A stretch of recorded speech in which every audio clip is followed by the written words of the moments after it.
Hi guys, and welcome back again. So we've got that same track, but this time we have a problem that the snare is a little bit too quiet and we're not getting quite that punch in the upper frequencies on the snare hits. Now don't worry if you're not a fan of dance music or electronic music, because we are going to be working on some more rock-based tracks in the forthcoming videos.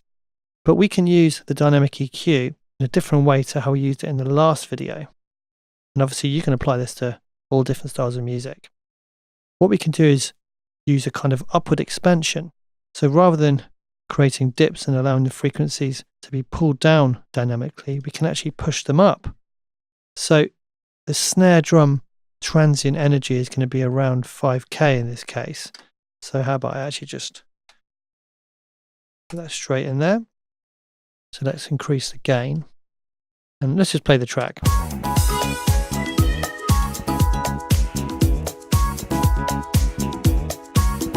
So you can hear it sounds a little bit dull on those snare hits. Let's see if we can rectify that. So I want kind of a fast attack because I want it to start working pretty quickly, and the snare is going to have a fairly snappy attack. And I also want the release to be quite fast because I just want to bring out the transient of the snare really. So let's try that. Let's try a little bit longer.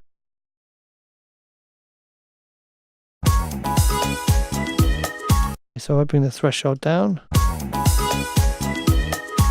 I only want to affect the snare. I don't want to affect anything else.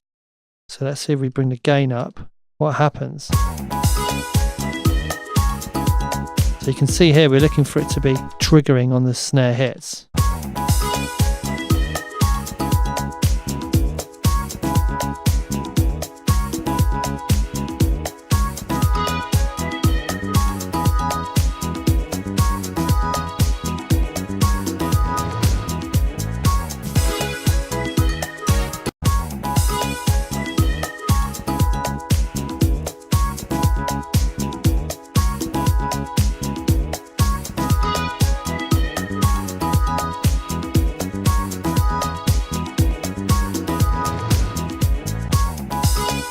Okay, it's definitely enhancing the snare. Now again, this is something you want to avoid having to do in mastering because it's also bringing up all the other sounds that have their transients in that area.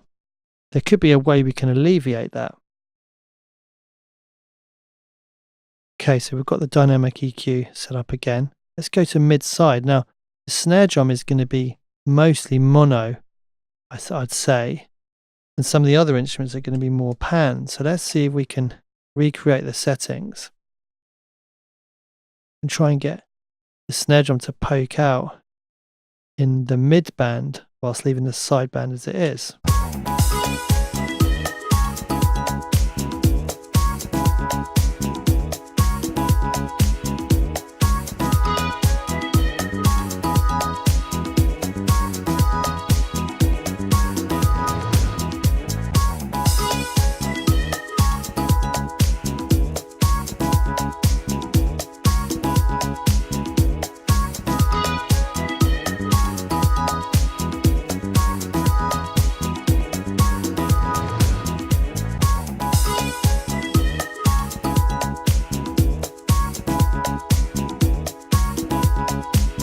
So it's doing a pretty good job of just hitting our snare now. I wonder what it's like if we actually copy this down, because we're hitting the right kind of area. Rather than try and increase the effect, I wonder if we have two things doing the same thing, what will happen?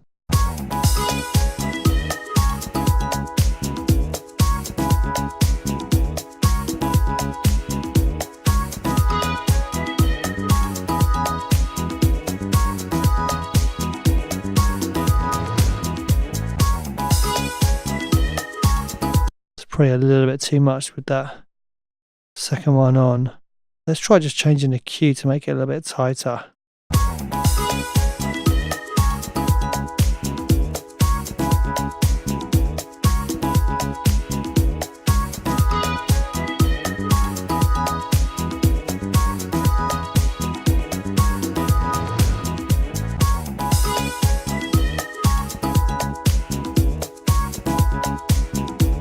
Yeah, that's definitely doing a great job. Sounds very natural and it's really bringing out those snare hits. Okay, so that's using the dynamic EQ as more of an expander.